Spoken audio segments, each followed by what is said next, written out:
first things first, we need to talk about, because most of us here, we're real estate adjacent. We need to talk about this NAR settlement. And I'm going to go ahead and quarterback that to Patty first, because you guys know she comes with the facts and the data. So let's get going on what is going on with the settlement. What does it mean? Yeah. So, I mean, this is a very challenging time for the business, the real estate industry, realtors specifically, right? This isn't impacting lenders. This isn't impacting anyone other than real estate agents, how they're interacting, how they're contracting, how they're negotiating, and of course, ultimately home buyers. So to bring any of the viewers up to speed, what's happening is that several years ago, class action lawsuits were filed against NAR, and they were specifically targeting the idea that there's a conspiracy to inflate commissions when you're dealing with the seller who's usually paying all of the commissions that are paid out on a transaction, right? So they're saying that there's a conspiracy to inflate those commissions, that the seller is taking the larger side of those commissions, and a portion of that they're required to pay for the buyer side, right? Now they're saying that there's a conspiracy here because NAR has a rule that says that information has to be readily available and open in the MLS. So the concept here is that the argument that should have never won in a courtroom was that if you are an agent, a realtor, you would be steering a client based on the differences in commissions. So for example, if there was a house that was for sale for $600,000, two of them, and one is paying 2% commission and one is paying 2.5, that you as a realtor would be more inclined to show the property that pays the higher commission on behalf of your client. And therefore there's a conspiracy here to inflate commissions for the benefit of the agent and not the consumer. So that's the shortest, quickest version of it I can give you. That was a really great breakdown, by the way, because I think a lot of people have been confused. So thank you for that. I definitely was confused. Yeah. And so I would argue that, so there's a lot of things. So now the NAR settling, the argument that NAR has made to settle, because NAR, the National Association of Realtors, is one of the largest lobbying units in the entire country, second to only, I believe, NAR or NRA, the Gun Association. So one of the largest lobbying groups in the entire country. They fight and advocate to keep property taxes as low as possible, the commissions intact, practices in order. So the real question is, why did they lose this case? Which we could spend an entire day talking about that. Now, they said that they settled for your benefit, because if they settle and they basically nip this in the bud, they can end this cycle of turmoil that's happening, and they can come to a conclusion and an agreement to change the rules. So you're no longer, as of June of this year, you are no longer going to see split commissions entered into the MLS system. So that's a big deal, because all realtors have between now until June to figure out how the market's going to play out, to figure out new ways to address concerns that both buyers and sellers have. And you're not going to be able to show properties without having a buyer's agency agreement signed with some sort of compensation figured out. And then there's more complexities with that. The reason why I'm on the road today is because I was with a $1 billion producing team in San Jose, California, a brokerage that I'm partnered with, and we were discussing this on the group call, and of course further implications. So one of the most interesting things that came up in the call was one of the agents said, hey, I was at soccer practice, and at soccer practice someone noticed my shirt that I'm a realtor and said, hey, what do you think about the lawsuit? I think this is bull crap. They shouldn't be coming after commissions. This has been done for so many years. And she said, it looks like in general the public consensus here is that, hey, business is going to continue as usual. But I'd like to argue, I think it's very important for all realtors to understand that there is a serious implication to your income, and to survive this, you're going to need a serious shift in your mindset to really approach this and run towards the pressure of this change. Lenders went through this. Because from the White House press secretary today, the Biden administration came out and said that these junk fees that real estate agents have been charging, it's over with, and that they're tired of seeing the real estate industry treat home buyers and sellers like suckers. That's a big deal. You guys are just seeing the beginning of the media cycle for the outcome of this case. So it might feel like, okay, guys, business as usual, keep the right mindset. We got to keep going. And you do need to have that. You do need to have the right mindset. But you also do need to understand that a good 30 to 40% of the business is going to get eliminated. If you're a part-time real estate agent working, multiple jobs, and you're treating this as part-time because that one check every 6 months is good enough to keep you afloat, this business is probably no longer going to be for you. It is going to take serious agency to be able to articulate why you as a buyer's agent should be paid what you're going to be paid. And one of the best explanations I saw about it today is that you're going to let the free market dictate the value of buyer representation moving forward. One more thing to note before I open it up to any questions, because obviously this is a highly nuanced issue, but when you are going to meet with a client and you're going to get a buyer's agency agreement signed, and let's say the buyer agrees to pay you 1.75% commission for that transaction, and the seller has agreed to pay 2.5% commission on the property that they choose to offer on, you're going to have to alter that agreement, because you can't get the 2.5%. You can only get what the buyer agreed to pay you, and then that credit goes over. So there's some nuances here with the buyer's agency agreements. Buyer's agency agreements across various brokerages are getting reformed. And really it comes down to, remember this, that the free market is going to dictate the value of buyer representation, and business as you know it is completely going to be changed. So that doesn't mean that it's the end of the business. It doesn't mean that home prices are going to be affected by this. It doesn't mean that there's not going to be a market for buyers and sellers to transact. It means that sellers can no longer offer a commission to the buyer's agent. It's being rephrased from semantic point of view from a commission to a concession, and that buyers are going to have to sign an agreement with you before you engage in showing them property, not only be committed to your service, but also determine a value for that service up front. And they have to operate knowing that there's no guarantee that the seller will cover that cost. So I'll stop there and kind of open it up to any feedback and questions that you guys might have on this. I have a question from a consumer standpoint. How does that affect the buyer, especially when you're talking about first-time home buyers who may already be struggling for down payments? Does that mean that they're going to have to come up with more money in order to be able to provide that fee, pay that fee to the agent? Yeah. So essentially, that's a really good point. And that's one of the number one concerns that many people have. How are buyers going to pay for it? From the lending side, we're observing financial records on a day-to-day basis. So we can with confidence tell you many buyers are not going to want to foot this bill, right? But 27 to 29% of every month's transactions are first-time home buyers. And if you are an active agent, and I mean really active, not like, pretend active, if you're a really active agent, then you understand right now that most of those buyers are not going to have the money to put that 2.5% down. So the most effective group of people, the most affected group of home buyers will certainly be those first-time home buyers. Now, it's important that the dialogue that we share with buyers is really consistent, and that's going to take some time. That's why it's going to be really rough over the next couple months until things settle, and by June, things will ultimately change. Buyers need to understand that commissions have always been negotiable, and they will continue to be negotiable.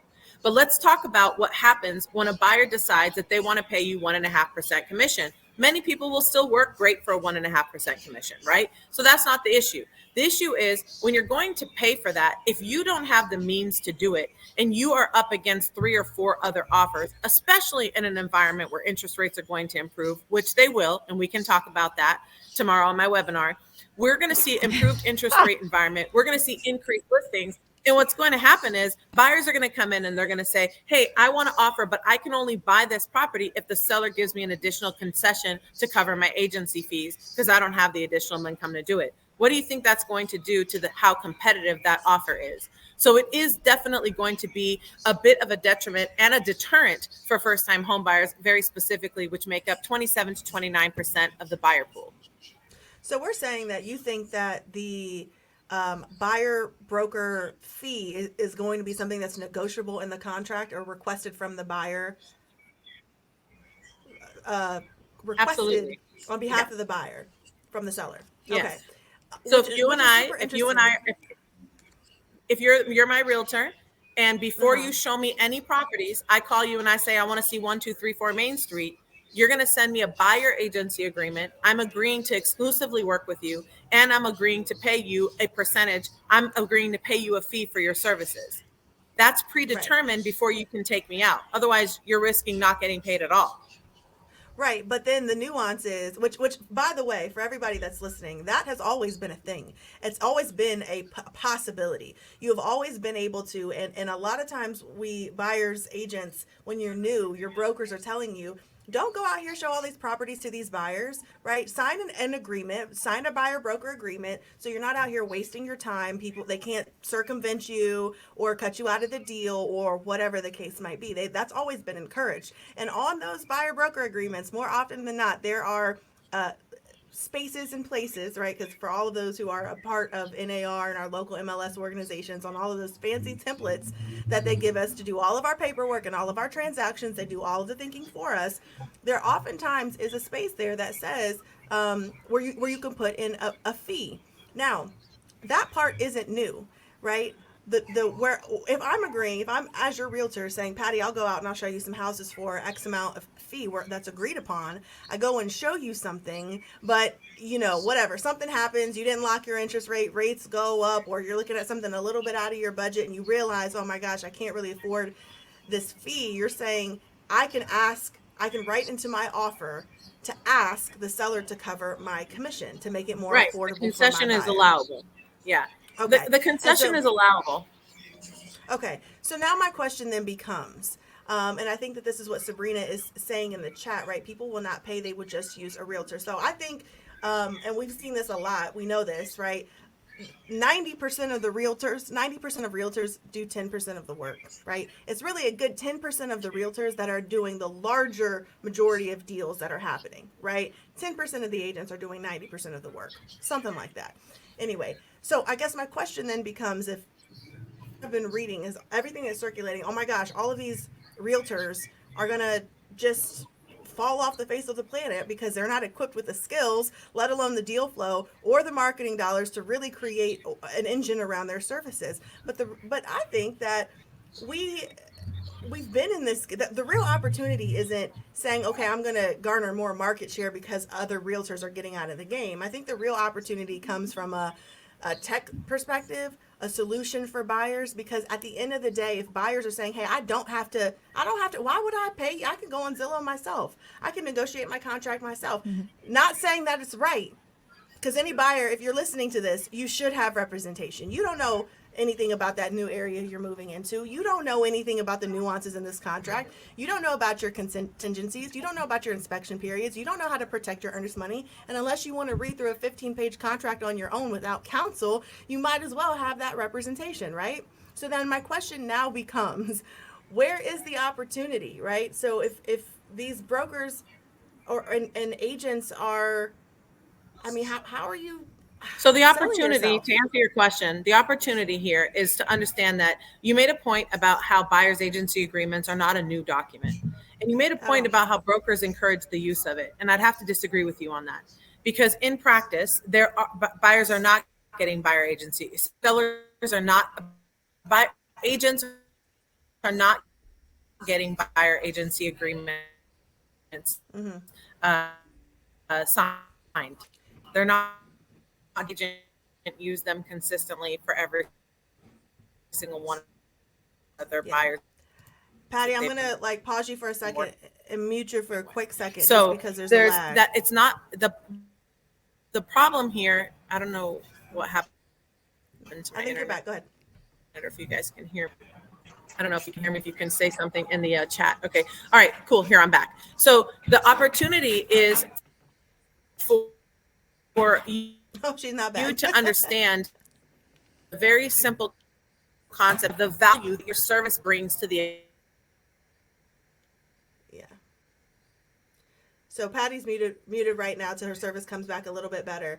But I think what Patty is trying to allude to or saying, what I'm catching here is, in theory, that buyer brokerage agreement sounds good, but it's not actually being implemented as widely as we would like to think. Jade, let me go to you for a second. So you're a realtor. Yeah. Was that something that you were taught or instructed to utilize, or that tool before you It's go and show funny. houses?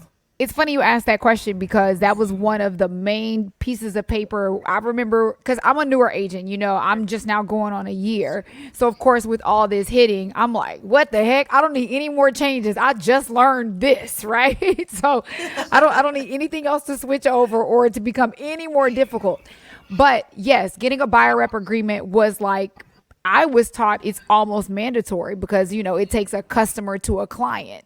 Because if your client is not a client and your client is still a customer, meaning they haven't signed the buyer rep agreement, you can show them a house and then they can choose somebody else to sell it to you. So personally, I guess because I'm more of a newer agent and I just got out of real estate school, I was taught exactly what you're saying, that I have never shown a property to anybody without a buyer rep agreement anyways. However, as an agent representing a buyer, I never had to negotiate obviously a fee to show those because I just knew that was my fee was going to automatically be covered by the seller, because you would see it listed on MLS or whatever the case may be.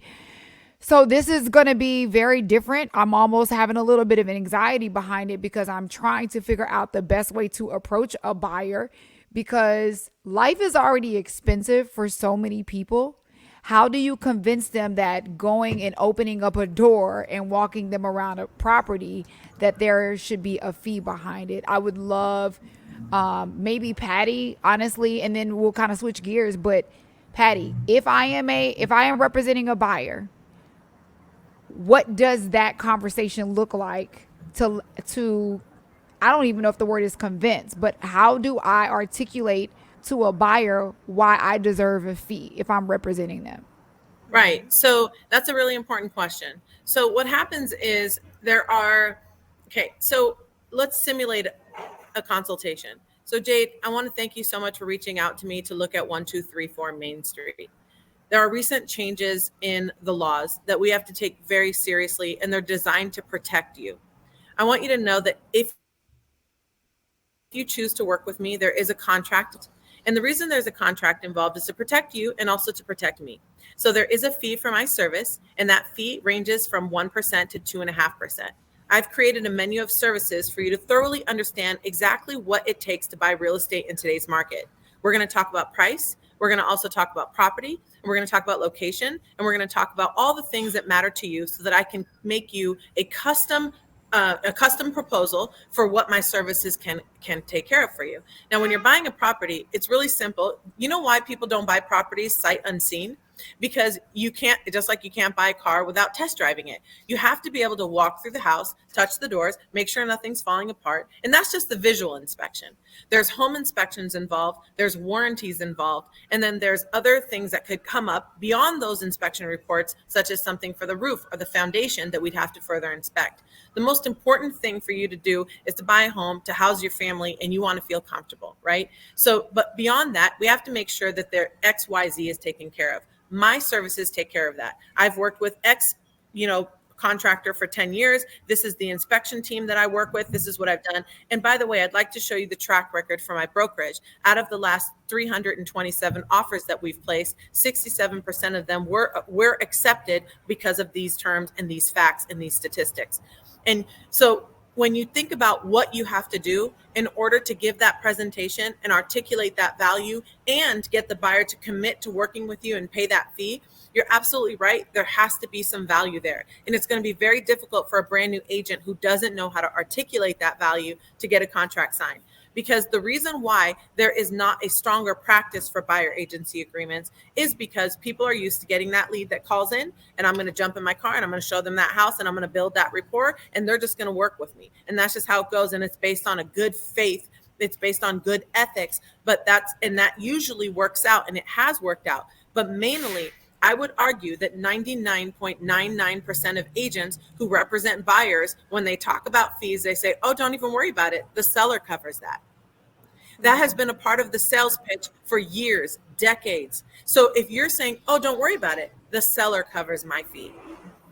Right. So now you have to think about when you sit down to do a listing agreement and you have established a value proposition based on your marketing platform, based on your relationship with local agents, based on the contractors that you work with, based on the data that you have to take care of what's needed, XYZ on the property to present it at market at highest and best value. How do you now translate that to what a buyer needs?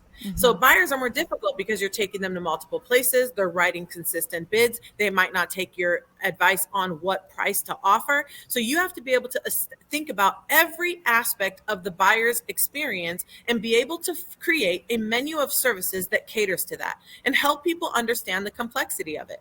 Buyers do need representation, but the truth is that realtors really do need to step up their game. It's going to take more than just a license to be able to properly represent buyers and sellers and to be able to continue to earn a high living in this field.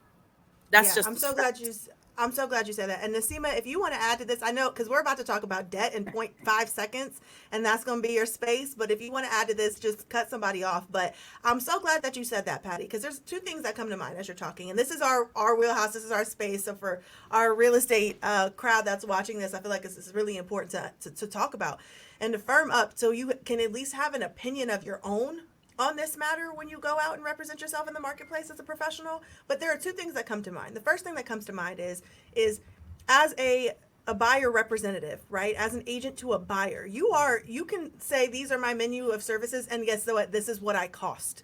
No one said you got to work for free. And if you don't want to work with a client that's not willing to sign an agreement with you, you don't have to. That doesn't make you a part of the price fixing problem. That just says, hey, these are what my services cost to do this. I think obviously pivoting to marketing more to sellers and focusing more on the listing is going to be where you're going to really shore up a guaranteed or predictable fee. But what the second part that comes to mind for me is, and I know I say that a lot, that I say this in Wire, but it's really, really true.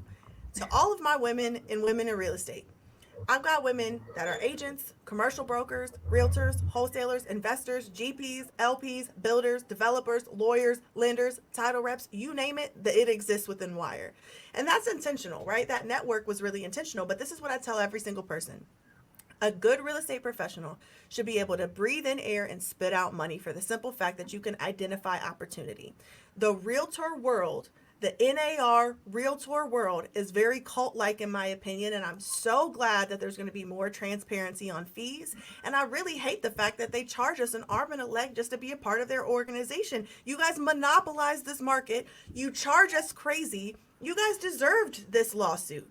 We deserve more transparency, right? So if you can breathe in money or breathe in air and exhale money, it's because you can identify an opportunity with a property, and that opportunity oftentimes does not require you to represent a buyer in a traditional way or represent a seller in a traditional way. There are people out here getting to it in this real estate space. We wear a lot of hats in this business. You should figure out how to monetize all the different hats, and you should be able to add to your tool belt and figure out different exit strategies so you can truly help the client. You want to be a good real estate professional? I'm not trying to sit up here and convince you to buy. Is that the right strategy for you? Maybe the strategy is different, or I'm not trying to convince you to sell on market with me and pay all of this money. Is that the best solution for you? No, there might be better solutions for you. So as real estate professionals, sharpen your tools and get ready for that. Get ready for war in that capacity. That's end of discussion. I mean, the number one tool that you have to sharpen right now is being able to articulate your value and get a buyer's agency agreement signed. And you only have until June to do it. So Yeah, I don't disagree with that. I don't disagree with being creative and figuring out ways to make money, and the strong will survive. But the fact is that you're talking about a very specific ruling that is going to change the way commissions are presented in the MLS and change the way commissions are paid to buyers agents. It's going to change the way brokers do business. Ken DeLeon is one of the largest, very successful brokerage in the Palo Alto Bay Area, Silicon Valley area. He came out over a month ago with 3.5% commissions, explicitly stating that they don't pay the buyer's agent's fee, way before this ruling and way before the settlement. You're going to see lots of brokers get ahead of it, and you're going to see lots of double ending opportunities. However, they're going to work that out ethically within theirs. The fact is that even though there will be more opportunities to make money in various different creative ways, you have to be able to articulate your value and get that agreement up front. Otherwise, you're not going to show the property. So let me ask you a question. If buyers actually represent themselves, as Sabrina said in the chat, that they're just going to go to Zillow now and like not choose to work with a realtor, who's supposed to open the door and show them in the house? Is that going to be That's the the thing. No, that's not going to happen. You have to open the Virtual door, right? tour. It's You're the going to have to virtual open the tour. door. The thing is, and I've heard people say that, I've heard people argue that, hey, you know what? If you're a realtor and someone called you and they're like, yeah, I'll show you the house and I'll open the door for $100. And there might be some side stuff like that happening and some, things like that. And then that's going to cut the broker out and that's going to be problematic. There's going to be a lot of problematic things that happen before the dust settles on this. But even through Zillow, there might be, Zillow has a very serious problem on their hands because Zillow is making a very large living selling buyer leads. So their business is going to be significantly impacted by this. So there might be some technology. What the broker that I just sat with is on the board with Zillow, and they had a discussion about this. They're going to have to come up with disclosures in their technology that when they're connecting them to the agent, they are giving a disclosure that says you have to understand that before you see a property, you're going to be signing a contract and agreeing to a fee. The game has changed. The game as you know it has changed. There is no going to be, I got that lead from Zillow, I'm happy to show the property and we're going to make it. It's not casual anymore. That relationship has to be professional and contractual from before they see the property. Otherwise you're doing charity work. And then there's going to be, there's going to be other consequences from that. Now, in regards to the buyers working on their own, the problem is that this lackadaisical behavior of agents that has been exhibited through these last several years, especially with the free flow of business, has created markets where some home buyers are going to open houses by themselves. Home buyers are searching and looking for the property by themselves, and all they're doing is calling the agent saying, "Hey, I like this one. Can you find out when we can write an offer?" Those days are over. Yeah. You do not have a value if the buyer is doing that legwork. So that's not a flex. The idea here is to make sure that you understand that when that buyer shows interest, that you are showing them the opportunities. Take advantage of the unlisted opportunities that exist in your market from the various agents that are preparing properties to come to market. Highlight the fact that you have access to properties before they come on the market. Highlight the fact that the last 10 negotiations that you had concessions. 50% of the transactions that closed in 2023 had concessions.